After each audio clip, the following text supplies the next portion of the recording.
ሰላም ጤና ይስጥልን ተመልካቾቻችን የአፍሪካን ሬኔሳንስ ቴሌቪዥን ዜናዎች ከዚህ በማስከተል ይቀርባሉ። በቅድሚያ ማርዕስተ ዜናዎችን እነሆ። የውጭ ጉዳይ ሚኒስቴር የግብጽን ቅኝ ገዢ አስተሳሰብና የድርድር እምቢተኝነት እንደማይቀበል አስታወቀ። የትግራይ ኃይል ታጣቂዎች የክልሉ አስተዳደር ህንፃ ላይ ከበባ መፈጸማቸው ተነገረ። ምክር ቤቱ የተሻሻለውን የኢትዮጵያ የምርጫ የፖለቲካ ፓርቲዎች ምዝገባና የምርጫ ስነ ምግባር አዋጅን ማጽደቁን አስታወቀ።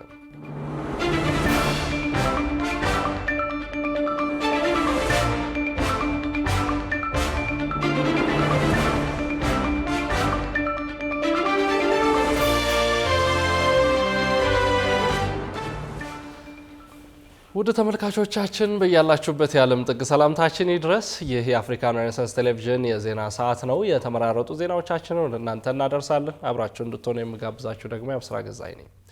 ወደ ቀዳሚ ጉዳያችን ስናልፍ የውጭ ጉዳይ ሚኒስቴር የግብጽን ቅኝ ገዢ አስተሳሰብና የድርድር እምቢተኝነት እንደማይቀበል አስታወቀ። ሚኒስቴሩ ኢትዮጵያ በወሰኗ ውስጥ የሚገኙ የተፈጥሮ ሀብቶችን ለመጠቀም ከማንም ፈቃድ የመጠየቅ ግዴታ የለባትም ብሏል። ብዙነህ እንዳለ ዝርዝር አለው። የኢትዮጵያ የውጭ ጉዳይ ሚኒስቴር የግብጽ ባለስልጣናት በተደጋጋሚ የሚያቀርቡትን ድርድርን በአጽንኦት የሚጥልና ግልጽ ማስፈራሪያዎችን የያዘ ንግግር አጥብቆ እንደማይቀበል አስታውቋል። ሚኒስቴሩ ባወጣው መግለጫ ይህ አካሄድ የግብጽ መንግስት የ21ኛው ክፍለ ዘመን ተጨባጭ ሁኔታዎችን ለመቀበል አለመቻሉን የሚያሳይ መገለጫ መሆኑንም አስታውቋል። አንዳንድ የግብጽ ባለስልጣናት በቅኝ ግዛት ዘመን አስተሳሰብ ተዘፍቀው በናይል ወንዝ ውሃ ላይ የብቸኝነት ባለቤትነት እንዳላቸው ያስባሉ ያለው መግለጫው እነዚህ አካላት የቅኝ ግዛት ዘመን ውሎችንና ታሪካዊ መብቶች የሚባሉትን በመጥቀስ በወንዙ ውሃ ላይ ያላቸውን የሞኖፖል ፍላጎት ደጋግሞ እንደሚናገሩ አመላክቷል። ይህ አመለካከት በአፍሪካ ቀንድ ውስጥ ተጓዥ ደካማና የተከፋፈሉ ሀገራት የካይሮን ፍላጎት እንደሚፈጽሙ በማሰብ ኢትዮጵያን ያነጣጠረ የጸጥታ መደፍረስ ዘመቻ ከሚያካሂዱት ጊዜ ያለፈበት የአሰራር መመሪያ የመነጨ ነው ሲልም አስታውቋል። ይህ የተሳሳተ አካሄድና ጥረት የአመራርና የማሰብ ውድቀት መገለጫ መሆኑን በመግለጽ ይህም ኢትዮጵያን በፍጹም የማያስደነግጥ መሆኑን ሚኒስቴሩ ገልጿል። ኢትዮጵያ የአፍሪካዊነት ወይም ፓንአፍሪካኒዝም መርህን ለረጅም ጊዜ ያቀነቀነችና በመላው አህጉርም ያሉ ጸረ ቀኝ ግዛት አገዛዞችን ትግሎችን እየደገፈች ረጅምና ኩሩ ታሪክ ያላት ሀገር ነች ሲልም የውጭ ጉዳይ ሚኒስቴር አስታውቋል።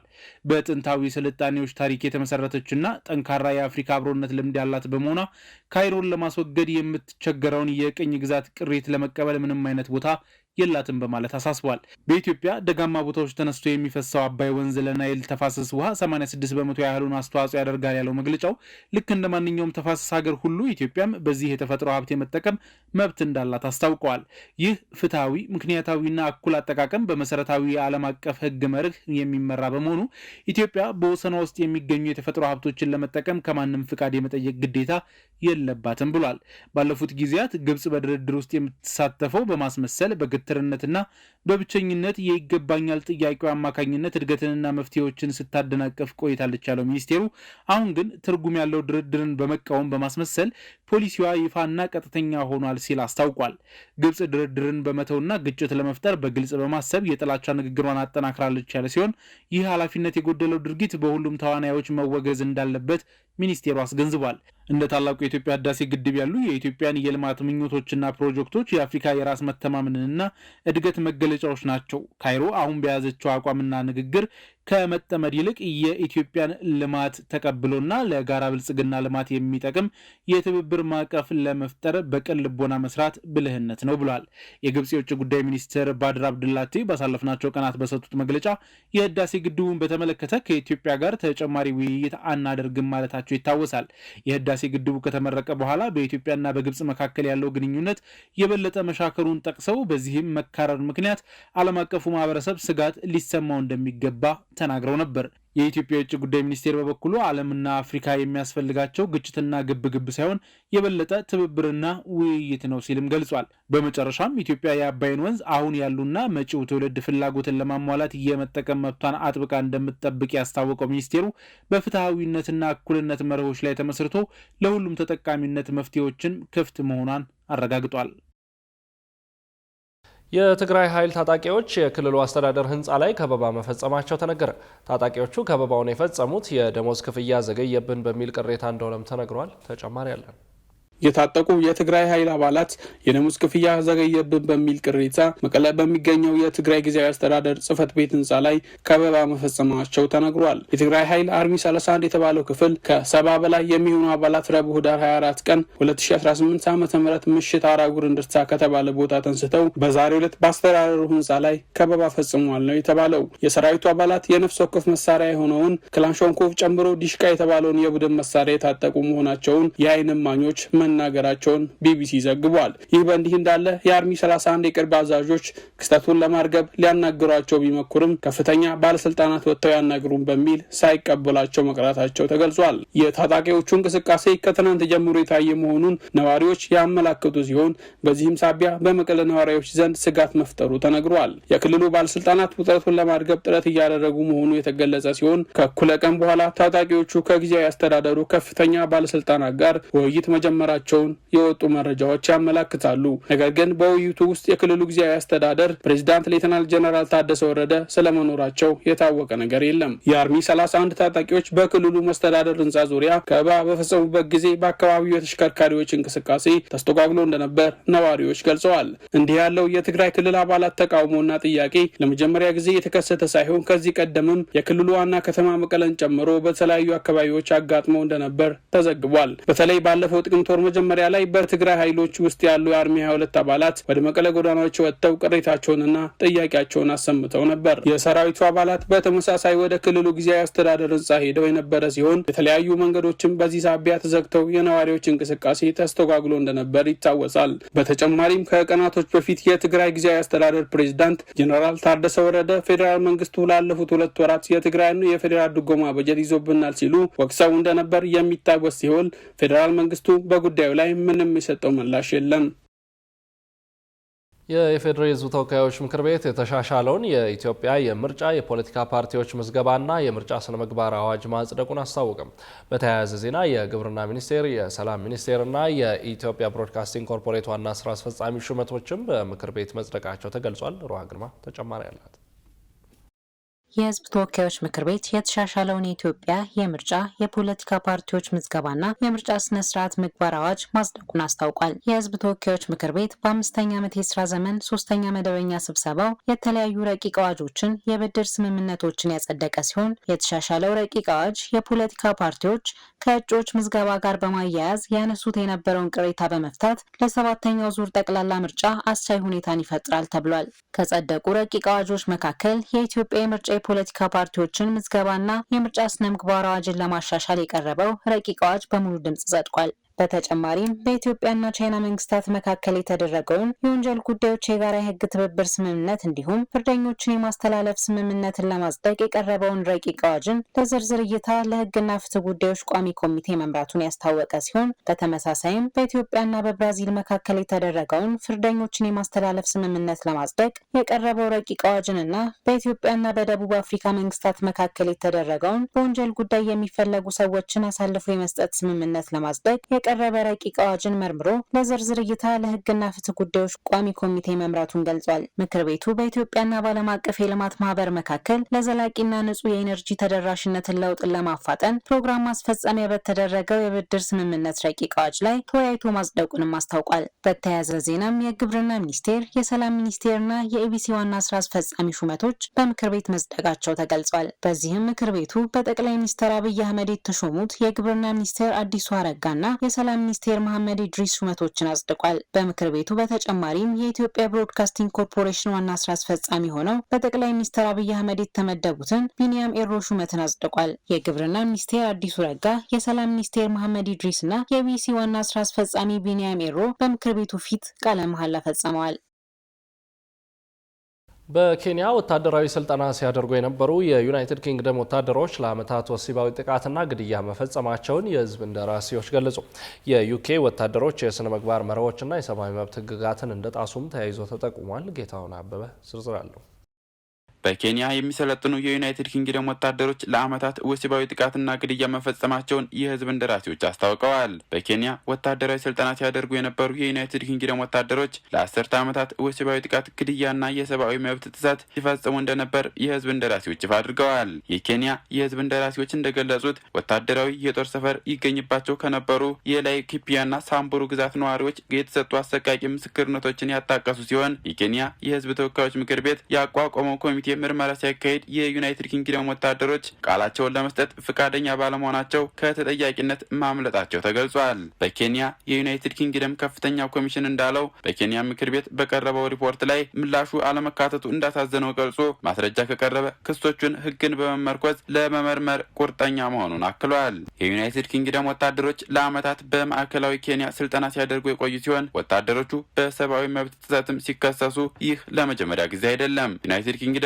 በየዓመቱ ከ1000 በላይ ኬንያውያን ወታደሮችን እንደምታሰለጥን የተነገረ ሲሆን የዩናይትድ ኪንግደም ወታደሮችም ስልጠና ለማካሄድ ወደ ኬንያ እንደሚላኩ ተገልጿል። የኬንያ የህዝብ ተወካዮች ምክር ቤት ያቋቋመው ኮሚቴ ለ2 ዓመታት ምርመራ ካካሄደ በኋላ 94 ገጾች ያሉት ሪፖርት ያወጣ ሲሆን የዩናይትድ ኪንግደም ወታደሮች የስነ ምግባር መርሆችንና የሰብአዊ መብት ህግጋትን እንደጣሱ ሪፖርቱ ይጠቁማል። በተጨማሪም ከባቢ አየር ላይ ጉዳት በማድረስና በሰራተኞች ብዝበዛ ክስ የቀረበባቸው ሲሆን የተጎጂዎች የማህበረሰብ መሪዎች እንዲሁም የሲቪል ማህበራት ምስክርነት በሪፖርቱ ተካቷል። ወታደራዊ ሰፈር የነበረባቸው አካባቢዎች የሚገኙ ነዋሪዎች እንዳሉት ወታደሮቹ ግድያና ብዝበዛ ከመፈጸማቸው ባሻገር በአደባባይ ግብግብ እንዲሁም የትራፊክ አደጋ በመፍጠር ሁከት ያነሱ እንደነበር ገልጸዋል። በተጨማሪም ሪፖርቱ ወታደሮቹ እንደ አጋር ሳይሆን እንደ ወራሪ ነው የሚታዩት በማለት ከቅኝ ግዛት ብዝበዛ ያልተናነሰ ጥቃት በነዋሪዎች ላይ አድርሰዋል ያለ ሲሆን እንደ አውሮፓውያን አቆጣጠር በ2012 በኛኙኪ ግዛት አግነስ ዋንጅሮ የተባለች ኬንያዊት አስከሬን በሆቴል የውሃ ታንክ ውስጥ መገኘቷን አስታውሷል። የአግነስ አስከሬን ከመገኘቱ ከ3 ወራት በፊት ከዩናይትድ ኪንግደም ወታደሮች ጋር ማምሸቷ የተገለጸ ሲሆን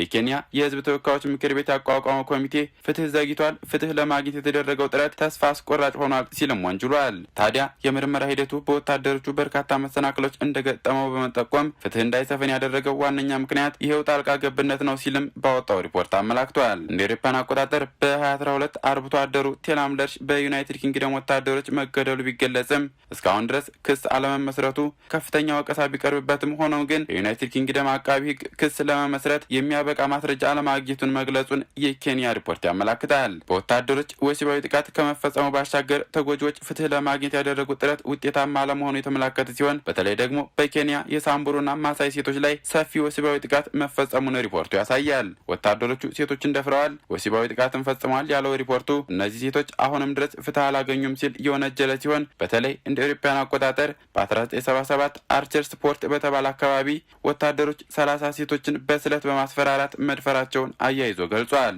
ወታደራዊ እዙ ወሲባዊ ጥቃትን እንደማይታገዝና ክሶቹን ችላ እንደማይል እንዲሁም የኬንያን የአካባቢ ጥበቃ መርህ ተከትሎ እንደሚሰራ ቢገልጽም ነገር ግን በተግባር የሚሰራው በማህበረሰቡ ላይ አጸያፊ ምግባር መሆኑንና የእጅ አዙር ቅኝ ግዛት ነው በማለት ብዙዎች ኮንነውታል። የኬንያ የህዝብ ተወካዮች ምክር ቤት ያቋቋመው ኮሚቴ አባት አልባ ሆነው የቀሩ ልጆች ጉዳይንም መመርመሩን ገልጾ በርካታ ልጆች ከዩናይትድ ኪንግደም ወታደሮች መወለዳቸውን ይፋ አድርጓል። ከዚህ ባለፈ በመሳሪያ ተረፈ ምርትና መርዛማ ጭስ ምክንያት የአካባቢው ነዋሪዎች ለመተንፈሻ አካል ህመምና ለውርጃ ከመጋለጣቸው ባሻገር የቀንድ ከብቶች መሞታቸውንም የህዝብ እንደራሴዎቹ ጠቁመዋል። ወታደሮቹ ለመርማሪ ኮሚቴው ምላሽ እንዲሰጡ በተደጋጋሚ ጥሪ ቢደረግላቸውም ዲፕሎማት መሆናቸውን በመጥቀስ ከተጠያቂነት ነጻ እንደሆኑ መናገራቸውን ያነሳው ሪፖርቱ በኬንያ የዩናይትድ ኪንግደም ከፍተኛ ኮሚሽን አዲስ ማስረጃዎች መገኘታቸውን ተከትሎ ምርመራ እንደሚያደርግ አስታውቋል።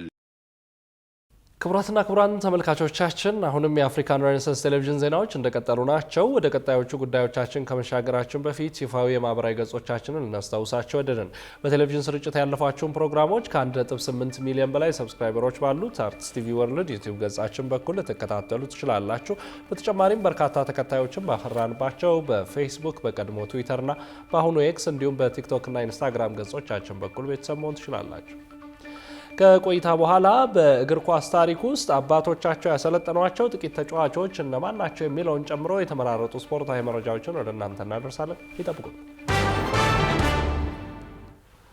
የሚዲያ ልዕቀት ማዕከል የኢትዮጵያን ብሔራዊ ጥቅም ማስጠበቅ የሚችል ከመሆን ባለፈ የሕዝብን የመረጃ ተደራሽነት ለማሳካት የጎላ ሚና እንደሚኖረው ተገለጸ። ተጨማሪ ያለን የሚዲያ ልቀት ማዕከል ከተለያዩ የሚዲያ ተቋማት የተውጣጡ ሰልጣኞችን ተቀብሎ ማሰልጠን ከጀመረ ወራቶች ተቆጥረዋል። በኢትዮጵያ መልክ የተቋቋመው የሚዲያ ልቀት ማዕከል የኢትዮጵያን ብሔራዊ ጥቅም ማስጠበቅ የሚችል ከመሆን ባለፈ የሕዝብን የመረጃ ተደራሽነት ለማሳካት የጎላ ሚና እንደሚኖረውም ተነግሯል። በዚህ ስልጠና ላይ የተሳተፉ የሚገኙ የመገናኛ ብዙሃን ባለሙያዎች ወደ የተቋማቸው በሚሄዱበት ወቅት ለሀገር ሰላም እንዲሁም ለጠንካራ ሀገር ግንባታ ከነበራቸው እውቀት በተጨማሪም ሙያቸው ላይ የሚያደርጉት አስተዋጽኦ ከፍ እንደሚል የሰላም ሚኒስትር ደኤታ የሆኑት አቶ ከረዲን ተዘራ ለጣቢያችን ተናግረዋል። በእንዲህ አይነት መልኩ ሀገራዊ አውዱን በአንድ ማዕድ ላይ እንዲረዱ በማድረግ ጋዜጠኞች ቀጥታ ወደ ተቋማቸው ሲገቡ ሀገር ከምትፈልገውና እነሱም ከሀገር ከሚፈልጉት ተጨባጭ ጋራ በአንድ እንዲገናኙ ስለሚያደርግ ጊዜን ማሳጠር ብቻ ሳይሆን በጣም ውጤታማ የሆነ ስራ እንዲሰሩና ለአጠቃላይ ሀገር ሰላም፣ ለአጠቃላይ ሀገር ግንባታ፣ ለአጠቃላይ ለጠንካራ ሀገር ምስረታ የሚያደርጉትን አስተዋጽኦ ሙያቸው ላይ ይገኝ ከነበረው እውቀት በተጨማሪ አጋዣቂ ሆኖ እንዲወጣ ያደርጋል። በተጨማሪም ለጋዜጠኞች የሚሰጠው ይህን መሰሉ ስልጠና የኢትዮጵያ ነባራዊ ሁኔታ ያገናዘበ የጋዜጠኝነት ስራ እንዲስፋፋ ትልቅ አስተዋጽኦ ያደርጋልን ብለዋል። ሴሽን በማድረግ ሀገራዊ አውዱን እንዲረዱ ስለሚያደርግ በነጻነት ነገር ግን እጅግ በጣም ኃላፊነት በተሞላው መልኩና ወቅቱ የሚፈልገውን ደግሞ ዘመኑን የዋጀ አርበኝነት በታሰበ መልኩ እንዲሰሩ ከማድረግ አኳያ በጣም የሆነ ዘርፈ ብዙ ፋይዳ ይኖራል የሚል እምነት አለ። አዲሱ የሚዲያ ልቀት ማዕከል የተቋቋመው የጋዜጠኝነት ሙያን ከሚያበላሹና የተሳሳቱ መረጃዎችን ከሚያሰራጩ አካላት ማህበረሰቡን ለመጠበቅ በምርጫ አዘጋገብ እንዲሁም ከአርቲፊሻል ኢንቴሊጀንስ ጉዳዮች ጋር የተያያዙ ግንዛቤ ሰጪ የሆኑ ጉዳዮች ላይ ባለሙያዎችን ለማብቃት እንደሆነ ደግሞ የተናገሩት የኢትዮጵያ መገናኛ ብዙሃን ባለስልጣን ዋና ዳይሬክተር አማካሪ የሆኑት አቶ ታምራት ደጀኔ ናቸው። ሴንተር ኦፍ ኤክሰለንስ እንዲገነባ ወይም እንዲመሰረት መሰረት የሆነው መነሻው አንዱ እንደ አጠቃላይ በሀገራችን የጋዜጠኝነት ሙያ በተለያዩ ምክንያቶች አደጋ ውስጥ እየወደቀ የመጣበት ሁኔታ፣ በዚህም የጋዜጠኝነት ትምህርት ያልወሰዱ የጋዜጠኝነት ፕሮፌሽናል ኤቲክሱን የማያውቁ ሰዎች እየተሰማሩ ፕሮፌሽኑን እያበላሹ ስለመጡና በዚህ ምክንያት ወደ ህብረተሰቡ የሚረጩ መልእክቶችና ልዩ ልዩ መረጃዎች መደናበርን እና የተለያዩ ግጭቶችን ጭምር እያስከተሉ እየመጡ ስለሆነ በዚህ በኩል መንግስት እንደ በአጠቃላይ በበላይ አመራርም ጭምር አቅጣጫ ተሰጥቶ በተለየ መንገድ ኢንተርቪው ማድረግ እንደሚገባን ሙያውንም አጠቃላይ ደግሞ ባለሙያውም ራሱ ትኩረት ሰጥቶ ከዛኛው ትራዲሽናል ወይም የፓራ ጆርናሊዝም ከምንለው ዝም ብሎ በሲቲዝን ጆርናሊዝም ይሉታል፣ በተለያየ መንገድ የሚጠራ ጆርናሊዝም አለ። ትንሽ እዛ ጋር የመደባለቅ ነገር ስላለ መረጃ ዲስቶርትድ እየሆነ ስለተቸገርን እሱን የማስተካከል ስራ በቀጣይነት መስራት አለብን የሚል ነገር ተነሳ። ሁለተኛ ከምርጫው ጋር ተያይዞ ያው እንደምታውቀው 7ኛው ሀገራዊ ምርጫ የሚካሄደው በዚህ ዓመት ነው። ለዛ ደግሞ ዝግጅት ይረዳ ዘንድ የሚስ ኢንፎርሜሽንና ዲስኢንፎርሜሽን እንዲሁም ሌሎች የቴክኖሎጂ ውጤቶች እንደ አርቲፊሻል ኢንተለጀንስ ላይ መሳሰሉት ነገሮችም ስለመጡ እዛ ላይ አጠቃላይ ማህበረሰቡ በዚህ ላይ ግንዛቤ እንዲይዝ ከማድረግ አኳያ ጋዜጠኛው ምርጫን አውቆ እንዲዘግብ ከማድረግም አኳያ እሱ ላይ ኢንተርቪው ማድረግ አስፈላጊ ሆኖ መገኘቱ። በተጨማሪም የሚዲያ ልቀት ማዕከል የጋዜጠኞችን ክህሎት፣ ብሔራዊ ግንዛቤና በዋና ዋና ሀገራዊ ጉዳዮች ላይ አንድነትን እንደሚያጠናክርም ገልጸዋል። ብሔራዊ ጥቅምን ማስከበር፣ ህብረ ብሔራዊ አንድነትን ማጠናከር፣ የውል ትርክትን መገንባት መገናኛ ብዙሃን ሊሰሩባቸው የሚገቡ ጉዳዮች መሆናቸውም ተገልጸዋል። ዳሽን ባንክ ለ15ኛ ጊዜ የዘ ባንከር ሽልማት አሸናፊ ሆነ። በኢትዮጵያ የባንክ ኢንዱስትሪ ፈርቀዳጅ የሆነውን የዳሽን ሱፐር አፕ መተግበሪያ በማስተዋወቅ የዲጂታል ባንክ አገልግሎትን አንድ እርምጃ ያራመደው ዳሽን ባንክ ለ15ኛ ጊዜ የዘ ባንከር ሽልማትን ማሸነፉ ተገልጿል። ዳሽን ባንክ ሁሉን በአንድ የሆነ መተግበሪያ በማስተዋወቁና ለሀገሪቱ የፋይናንስ ኢንዱስትሪ ያመጣውን አበርክቶ እንደ ቁልፍ መስፈርት በመውሰድ ለ15ኛ ጊዜ የ2025 የኢትዮጵያ የዓመቱ ምርጥ ባንክ በሚል እንደተሰየመ ተነግሯል። ከተለያዩ ሀገራት የተውጣጡ ባንኮችን በተለያዩ አፈጻጸም መለኪያዎች በመመዘን ዓለም አቀፍ እውቅና የሚሰጠውና በእንግሊዙ ፋይናንሻል ታይምስ የሚታተመው የዘ ባንከር መጽሔት ስያሜውን መስጠቱም ነው የተነገረው። ሽልማቱ በእንግሊዝ ለንደን ከተማ ተገኝተው የተቀበሉት የዳሽን ባንክ ዋና ስራ አስፈጻሚ አቶ አስፋው አለሙ ባደረጉት ንግግር ዳሽን ባንክ የዓመቱ የኢትዮጵያ ምርጥ ባንክ ተብሎ መሸለሙ ባንኩ የኢንዱስትሪውን ቀጣይ ጉዞ በፈጠራና በቴክኖሎጂ ለመቅረጽ ያለውን ቁርጠኝነት ያረጋግጣል ብለዋል። ዳሽን ባንክ እንደ አውሮፓውያን አቆጣጠር በየካቲት 2025 ለትርፍ ካልተቋቋመው ድርጅት አክሲዮንና ከማስተር ካርድ ሴንተር ፎር ኢንክሉሲቭ ግሮዝ ጋር በመተባበር በኢትዮጵያ ውስጥ ለሚገኙ አነስተኛ ንግዶች የፋይናንስ ተሳትፎን ለማሳደግ አጋርነት መጀመሩንም ዘባንከር መጽሔት አያይዞ ይፋ አድርጓል። ክቡራን ተመልካቾቻችን አሁን በእንግሊዝ ፕሪሚየር ሊግ 14ኛ ሳምንት የመጨረሻ ጨዋታ ማንቸስተር ዩናይትድ ዌስትሃም ዩናይትድን የሚገጥምበትን ጨዋታ ጨምሮ የተመራረጡ ስፖርታዊ መረጃዎችን ወደ እናንተ የምናደርስበት ሰዓት ላይ ደርሰናል። ስፖርታዊ መረጃዎቹ በባልደረባችን ዮናስ ግርማ ወደ እናንተ ይደርሳሉ። ከመረጃዎቹ ጋር መልካም ቆይታ።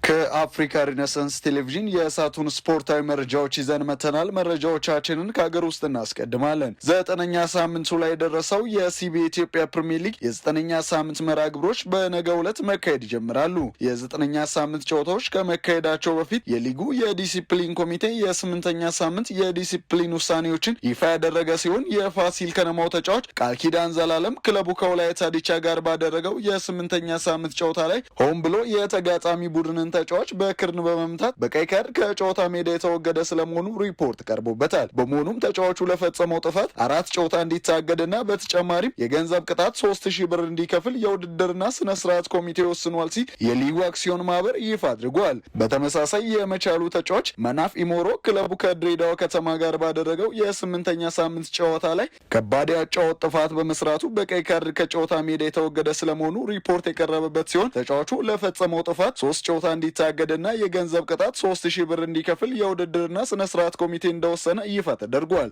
ሌሎችም ጥፋት ያጠፉ ተጫዋቾች የተቀጡ ሲሆን በሁለት ቢጫ ካርድ ከሜዳ የወጡት ዳዊት ገብሩ ከውልዋሎ አዲግራት ዩኒቨርሲቲና ቦና አሊ ከመቀለ ሰባ እንደርታ በተመሳሳይ የአንድ ጨዋታ እገዳ ተጥሎባቸዋል። በ8ኛ ሳምንት በተለይም በአዲስ አበባ ስታዲየም የተደረጉ ጨዋታዎች ላይ አወዛጋቢ የዳኝነት ውሳኔዎች የተላለፉባቸው ሲሆኑ የዳኝነት ስህተት በፈጸሙ ዳኞች ላይ የተላለፈ ቅጣት መኖሩ በግልጽ አለመነገሩ በብዙ የሀገር ውስጥ እግር ኳስ ተመልካቾች ዘንድ ጥያቄ ፈጥሯል። ይህ በእንዲህ እንዳለ የ9ኛ ሳምንት ጨዋታዎች ነገ በሚደረጉ 2 ጨዋታዎች ጅማሬያቸውን ሲያደርጉ በአዲስ አበባ ስታዲየም ቀን 9 ሰዓት ላይ ሐዋሳ ከተማን አሸንፈው የመጡት ምድረገነት ሽሬዎች አሰልጣኝ መሳይ ተፈሪን በማምጣት መጠነኛ መነቃቃት ላይ ከሚገኙት ወላይታ ዲቻዎች ጋር ሲገናኙ፣ በሐዋሳ ዩኒቨርሲቲ ስታዲየም ደግሞ ቀን 10 ሰዓት ላይ በባህር ዳር ከተማ ሽንፈት አስተናግደው የመጡትን የአምና የሊጉ አሸናፊዎች ኢትዮጵያ መድኖችን ዘንድሮ ጥሩ እንቅስቃሴ እያደረጉ ከሚገኙት ኢትዮ ኤሌክትሪኮች ጋር የሚያገናኘው ጨዋታ ይጠበቃል።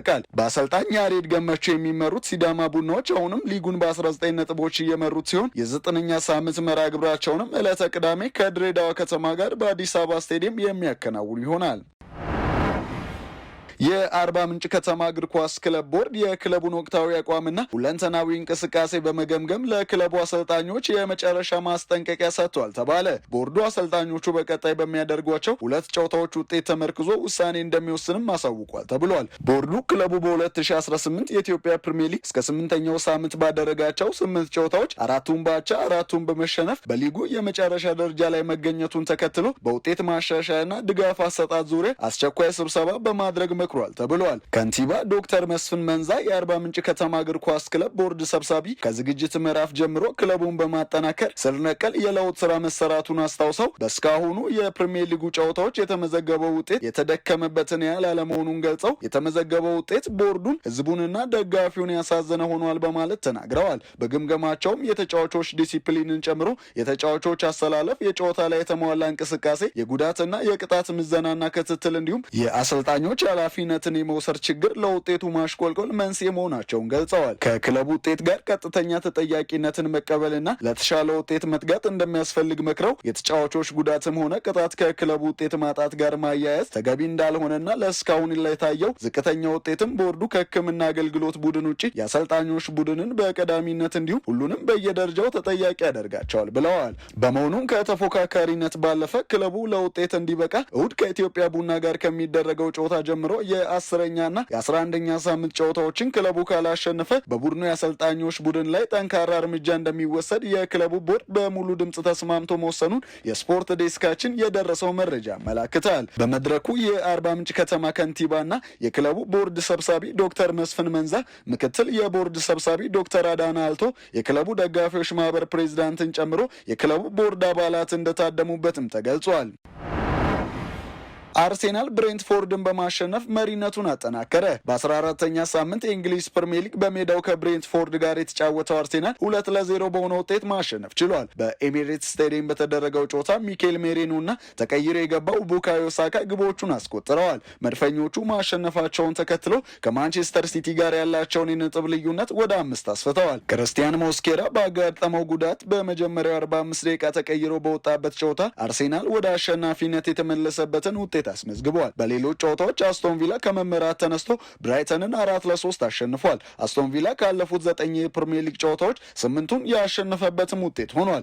በሌሎች የምሽት ተጠባቂ ጨዋታዎች ቼልሲ ሲሸነፍ ሊቨርፑል ነጥብ ለመጣል ተገደዋል። በ14ኛ ሳምንት የእንግሊዝ ፕሪሚየር ሊግ የምዕራብ ለንደኑ ክለብ ቼልሲ በሊድስ ዩናይትድ ሲሸነፍ ካለበት የውጤት ቀውስ በሳምንቱ መጨረሻ ዌስትሃም ዩናይትድን በማሸነፍ የተነቃቀው ሊቨርፑል ከሰንደርላንድ ጋር አቻ ተለያይተዋል። ከሜዳ ውጭ ከሊድስ ዩናይትድ ጋር የተጫወተው ቼልሲ 3-1 በሆነ ውጤት መሸነፍ ችሏል። በኢላንድ ሮድ በተደረገው ጨዋታ ጃካቢ ጆል ታናካ እና ዶሚኒክ ካልቨርት ሌዊን የሊድስ ዩናይትድን ማሸነፊያ ግቦች አስቆጥረዋል። ፔድሮ ኔቶ የቼልሲን ብቸኛ ግብ ያስቆጠረ ተጫዋች ሲሆን በሳምንቱ መጨረሻ የሊጉን መሪ አርሰናልን በጎዶሎ ተጫዋች ነጥብ ያስጣሉት ሰማያዎቹ ይህንን ጨዋታ በቀላሉ ያሸንፋሉ ተብሎ ቢጠበቅም ጨዋታውን በመሸነፍ ደምድመውታል። በሌላ በኩል በሜዳው አንፊልድ ሮድ የተጫወተው ሊቨርፑል አሁንም ከገባበት የውጤት ቀውስ መውጣት አልቻለም። ከአዲስ አዳጊው ሰንደርላንድ ጋር ያደረገውን ጨዋታ አንድ አቻ ማጠናቀቅ ችሏል። ቸምሰዲን ታልቢ ለሰንደርላንድ ቀዳሚ የምታደርጋቸውን ግብ ያስቆጥርም አዲሱ ፈራሚ ፍሎሪያን ቪርትዝ የመታውን ኳስ ሙኪል በራሱ መረብ ላይ በማስቆጠር